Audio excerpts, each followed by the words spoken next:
예수님께서 시몬에게 이렇게 말씀하셨습니다. 두려워하지 마라.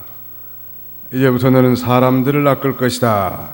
그랬는데 동일한 복음서의 평행구절인 마태복음 4장 19절에 보니까 나를 따라오너라. 나를 따라오너라. 그러면 내가 너희를 사람을 낚는 어부가 되게 하겠다. 이렇게 말씀하고 있습니다. 오늘 이 말씀에 의지해서 사람을 낚는 어부로 사십시오. 이런 제목으로 하나님 말씀을 증거하고 함께 은혜 받고자 합니다. 우리 제목을 한번 따라서 봅시다. 사람을 낚는 어부로 사십시오. 예. 돌고래호라고 하는 이 낚싯배가 지난 9월 12일 토요일에 추자도 신양항을 출발해가지고 해남으로 오다가 그만 연락이 두절됐는데 11시간 후에 발견된 그 배는 완전히 뒤집어진 채로 그 세 사람이 간간히 그 배 위에 매달려 있었다고 합니다. 이 낚싯배의 최종 승선자가 몇 명인지 정확하게 알 수 없지만 대략 한 21~22명 되는 모양. 당연히 이 험악한 날씨에 출항하지 않았어야 했고 그 다음에는 그 많은 숫자라면 여객선을 이용해서야 되겠는데 그런 걸 다 허용하게 된 이 현행법에 문제가 있다고 지적하고 이거야말로 인재다 이렇게 주장하는 거예요. 야당은 이번 사고가 제2의 세월호 참사다라고 정치 공세를 펴고 있는 거예요. 먼 바다에 가서 큰 물고기를 낚는 그 흥분된 즐거움은 참 좋았겠지만 아까운 생명들이 많이 희생됐단 말이에요. 안타까운 일이 아닐 수 없습니다.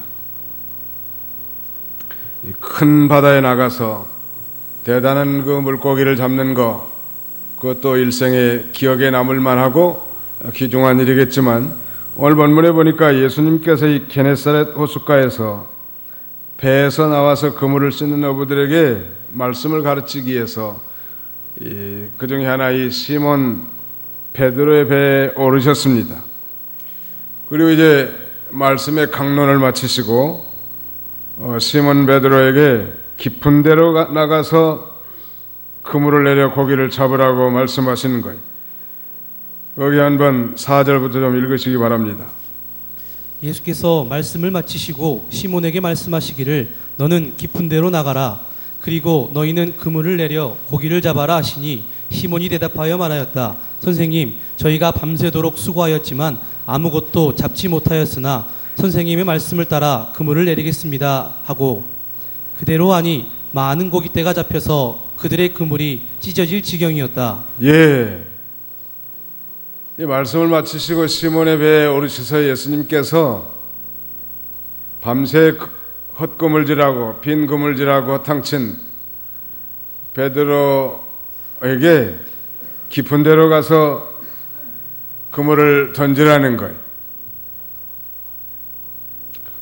이런 그 요구에 대해서 보통 사람들이 참 순종하기 어려운 일이 베드로는 이 갈릴리 바다에서 이 물고기를 잡아먹는 일에 잔뼈가 굵은 백전노장의 어부란 날. 그리고 적어도 이 물고기는 이 아침에는 물가로 나오는 것이 상식이란 말.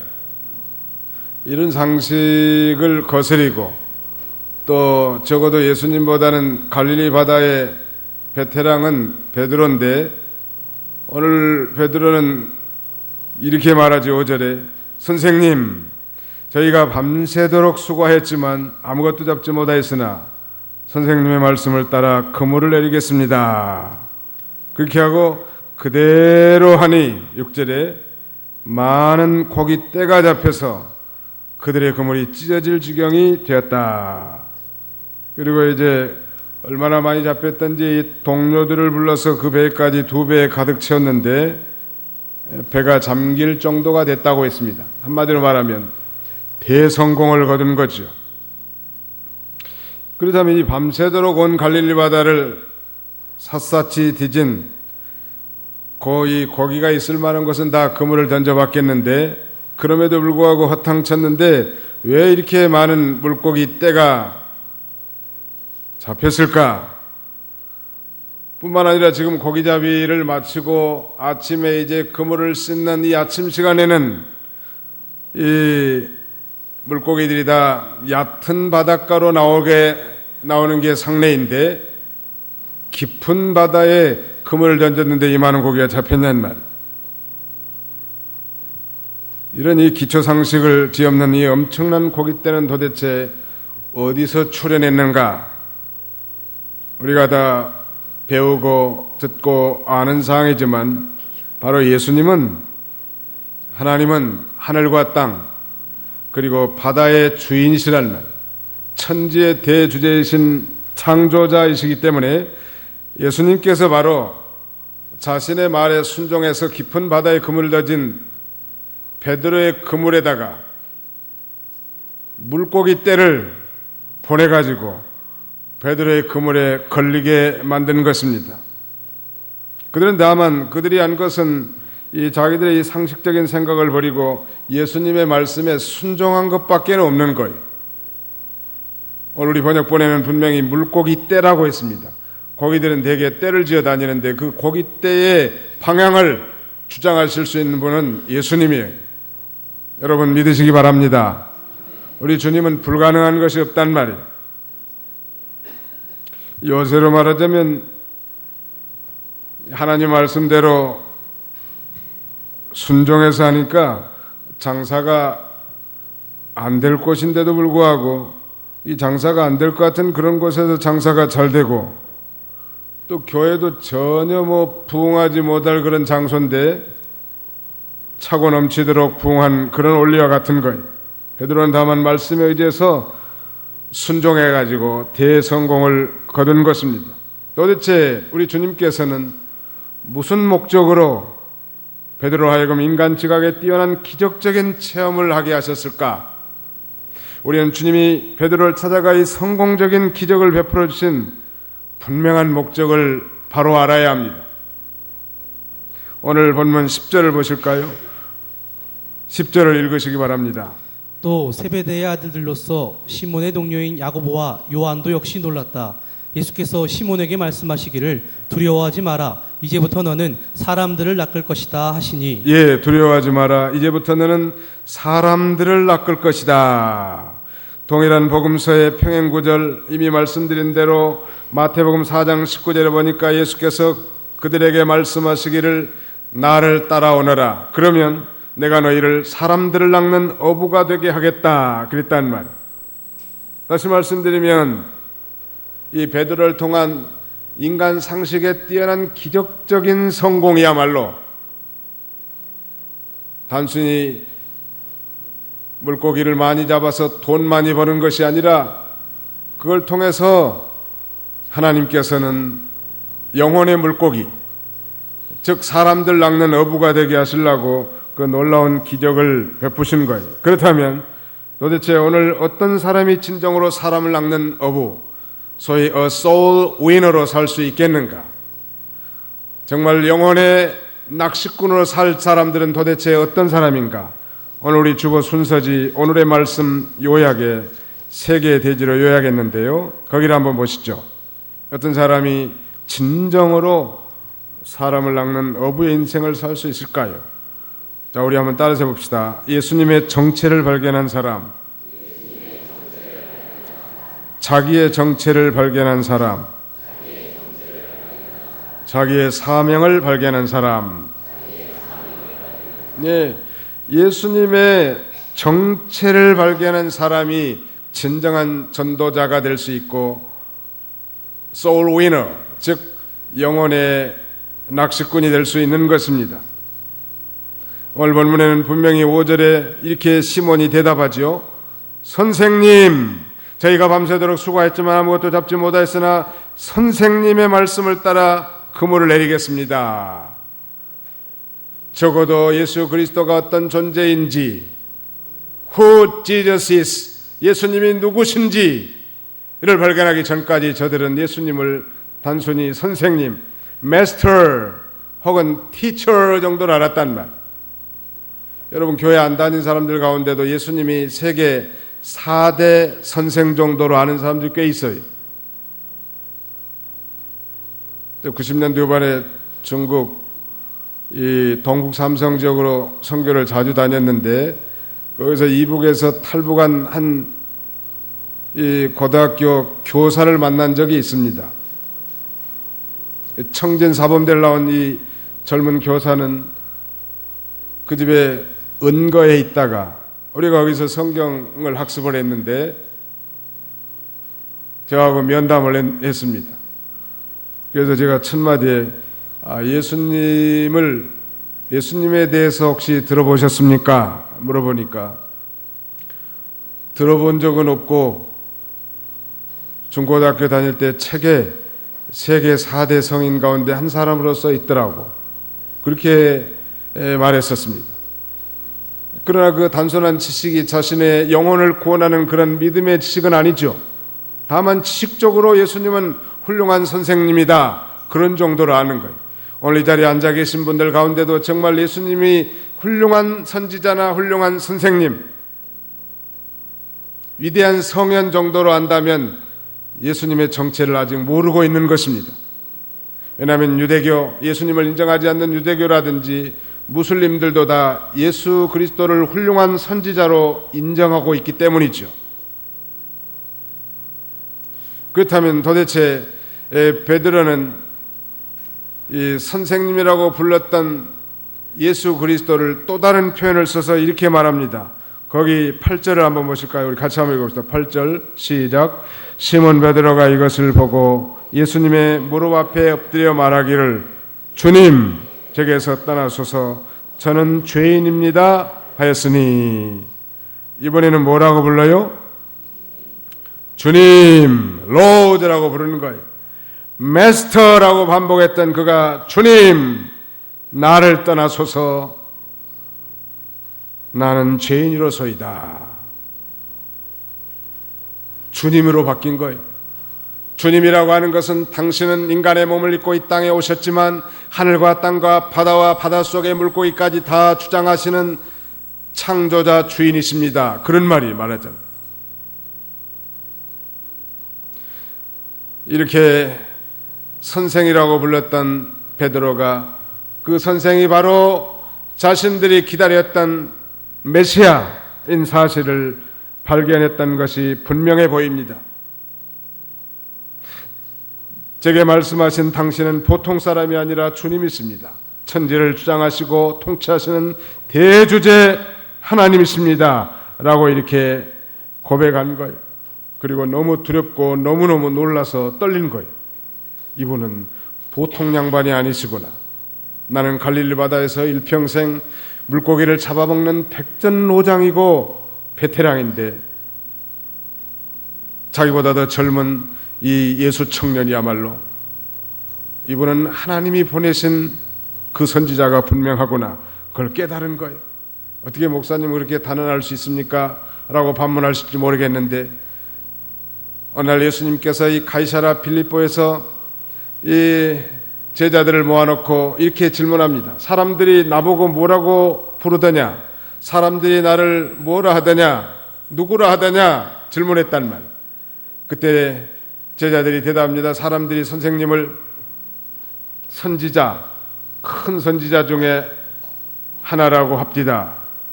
그래? 그렇다면 너희는 나를 누구라 하느냐? 그때 요나의 아들 시몬 베드로가 이렇게 대답합니다. 주는 그리스도이십니다. You are the Christ Messiah. 당신은 메시아 그리스도이십니다. 그리고 당신은 Son of the Living God, 살아계신 하나님의 아들이십니다. 그때 예수님이 너무 기쁘셨을 것 같아요. 봐 요나 시몬아, 요나의 아들 시몬아, 내가 복이 있도다. 이를 내게 알게 하는 이는 혈육이 아니요 하나님이십니다.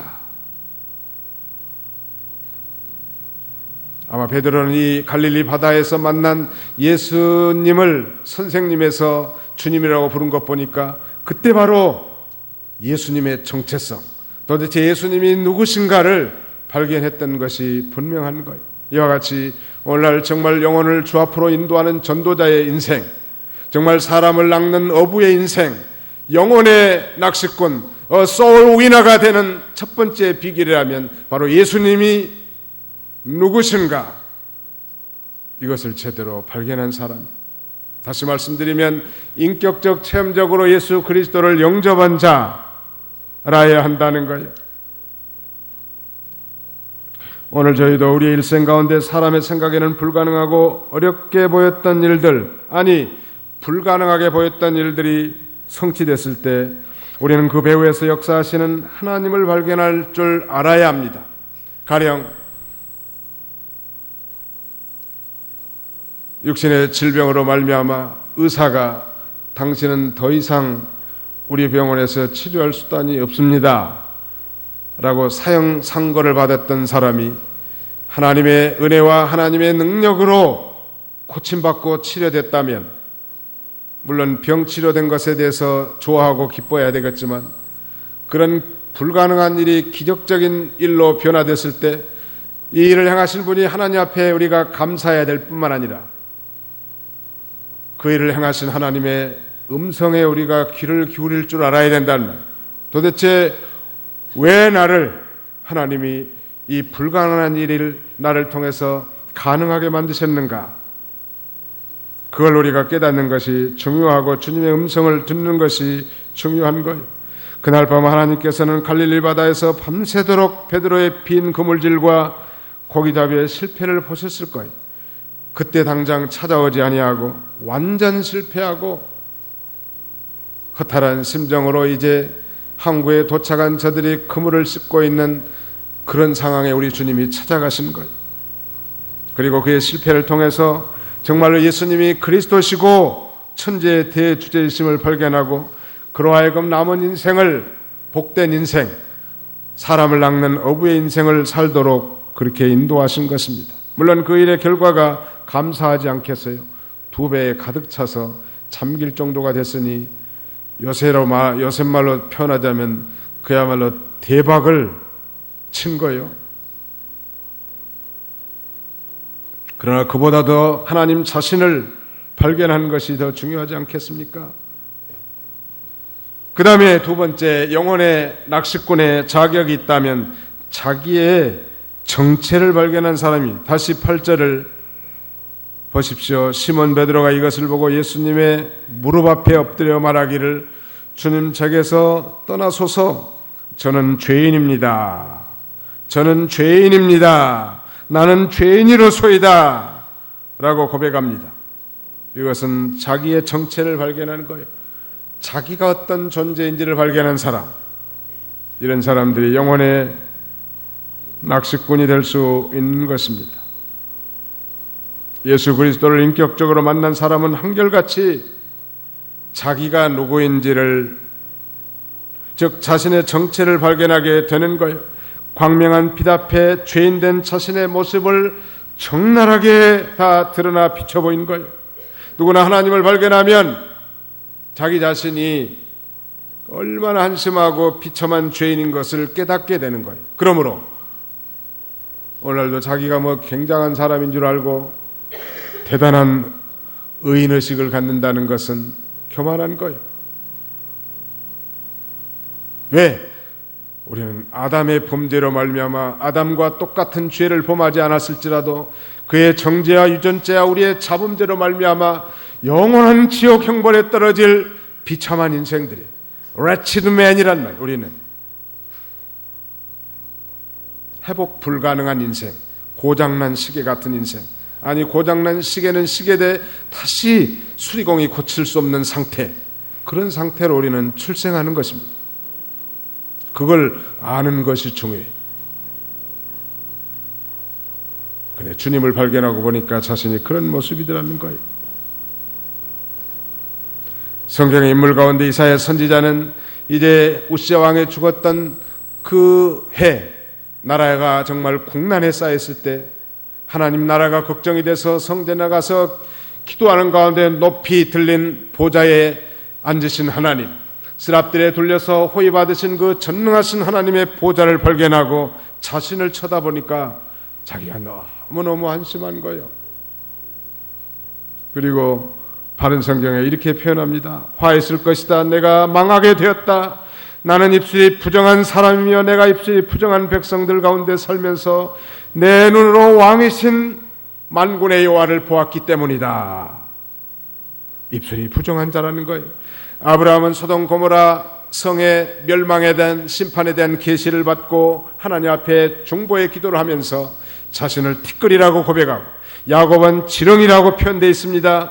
다윗은 자신이 진토요 입김이라고 말하고, 동방의 여인 욥은 자신을 벌레와 구더기로 표현하고 있습니다. 예수님의 동생 야고보는 인생이 안개와 같다고 말하고, 사도 요한과 에스겔은 주님을 발견하고 그 앞에 엎드려져 죽은 자와 같이 되었다고 성경은 기록하고 있습니다. 그리고 마침내 사도 바울은 나는 죄인 중에 괴순이라 라고 실토하는 거예요. 여러분, 아담의 후손으로 태어난 우리는 예수님을 구주로 영접하기 전까지 전적인 부패한 존재, 전적인 무능력한 존재, 스스로는 절대 구원에 이를 수 없는 그런 존재로 출생하는 것. 도대체 우리의 인생은 어떤 존재일까요? 마가복음 7장 21절로 23절을 읽으시기 바랍니다. 사람들의 마음속에서 악한 생각들이 나오는데 곧 음행, 도둑질, 살인, 간음, 탐욕, 악독, 속임수, 방탕, 악한 눈, 비방, 교만, 어리석음이다. 이 모든 악한 것들은 다 속에서 나와서 사람을 더럽힌다. 예. 바리새인과 서기관들이 손을 씻지 않고 음식을 먹은 예수님의 제자들을 비방했단 말이에요.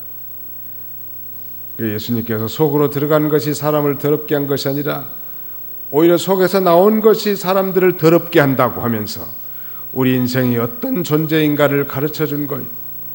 사랑하는 성도 여러분, 우리는 믿는 자라도 세상에 나타난 죄, 드러난 것에 대해서 재판장과 같은 위치에서 다른 사람을 판단을 잘하고 비방하기를 잘하잖아요. 텔레비에 못된 죄를 싣고 못으로 뒤집어 쓰고 나온 사람 보면 저 사람 죽일 자라고 손가락질을 해야 되는 거예요. 저런 못된 인간은 빨리 죽여야 된다고, 왜 사형제도는 없앴는지 모르겠다고, 이런 얘기를 아마 여러분들도 하셨을지 몰라요.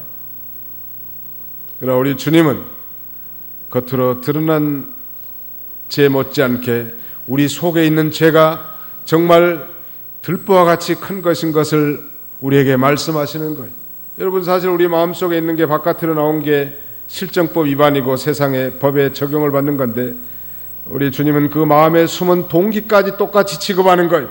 아담의 후손으로 태어난 모든 인생이 그 마음속에 탐심을 품었다면 그것이 바깥으로 나온 게 도둑질이에요.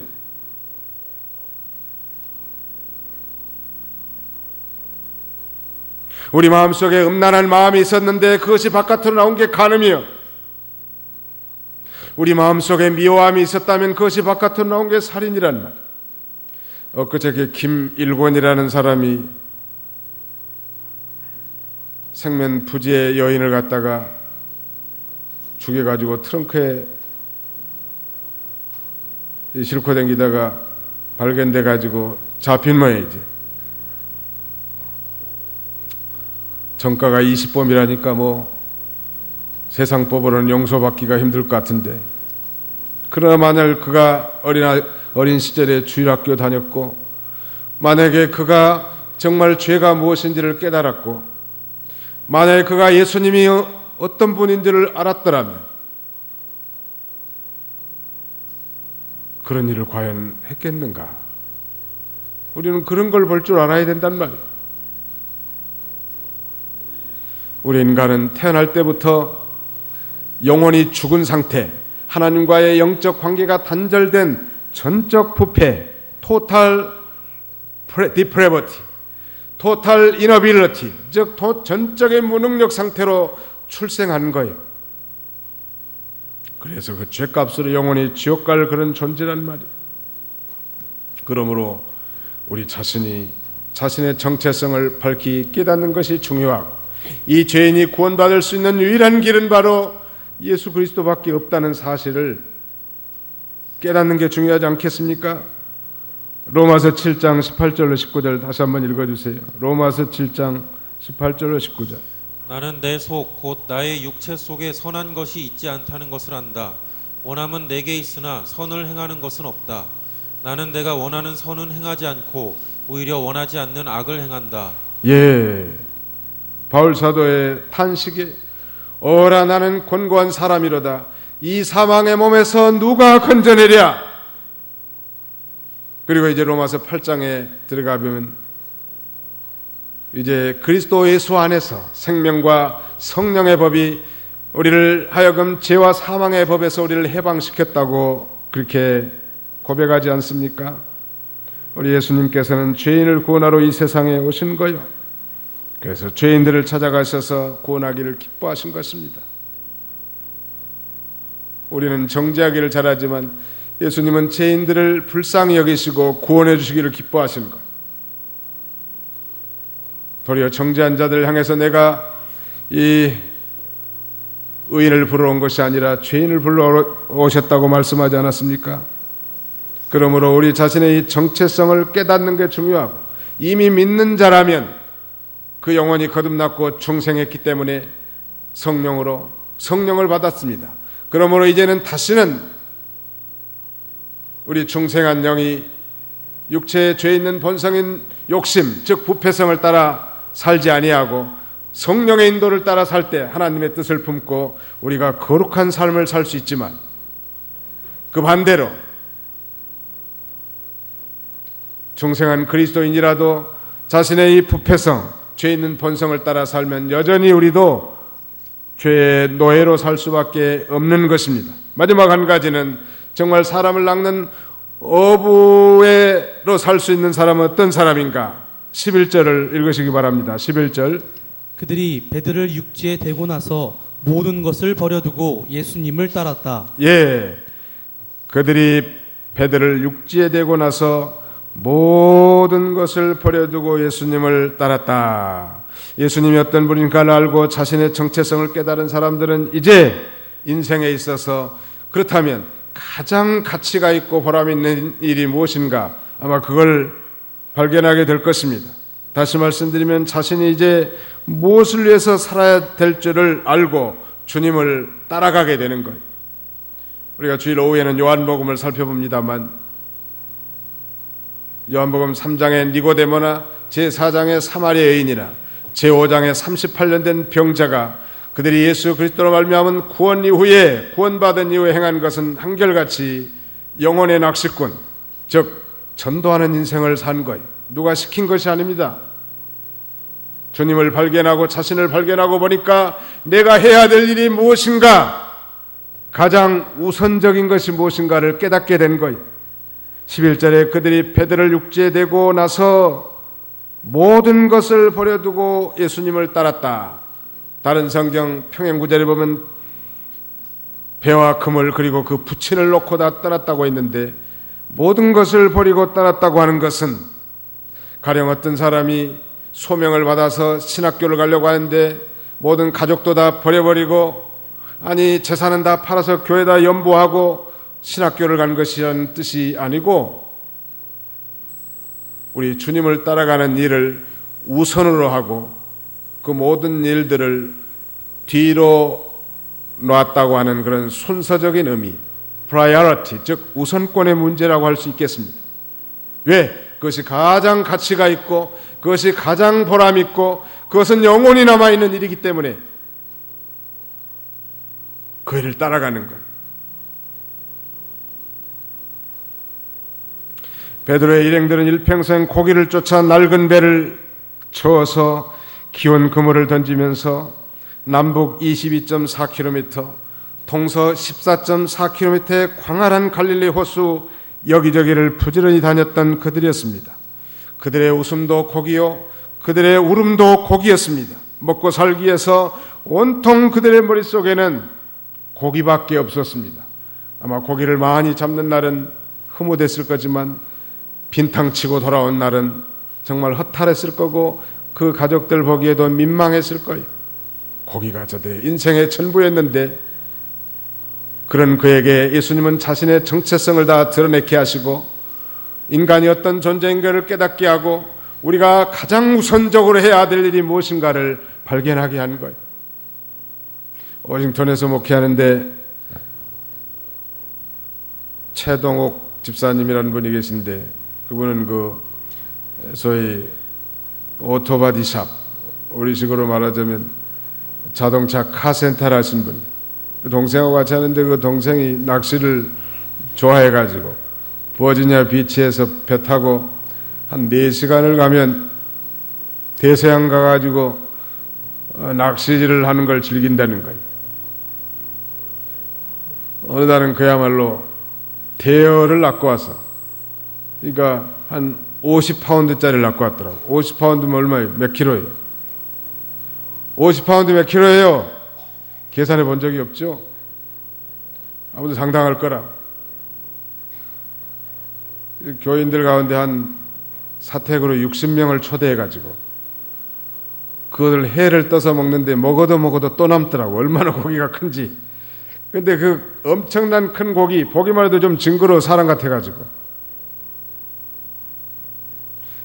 근데 그 고기를 처음 낚았을 때 그 낚시꾼은 얼마나 흥분했을까? 아니, 흥분이 아니라 두려웠을 것 같아.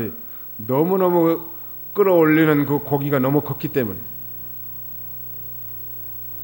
세상 고기를 잡는데도 그런 기쁨이 있었다면 정말 하나님의 형상대로 창조된 우리 사람, 그럼에도 불구하고 하나님 앞에 영광 돌려야 되는데도 불구하고 여전히 우상 앞에 절하고 제사 지내고 돌과 나무와 금속 부치에 절을 하는 인생들이 있다면 얼마나 안타깝냔 말이에요.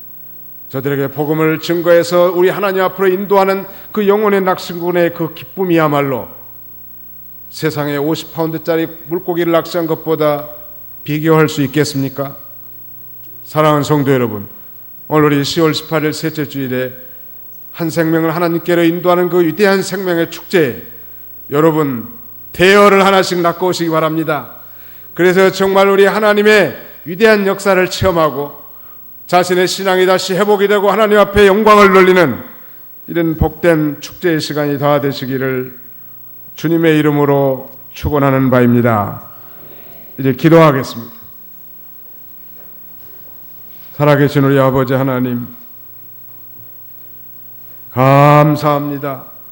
우리 하나님께서 오늘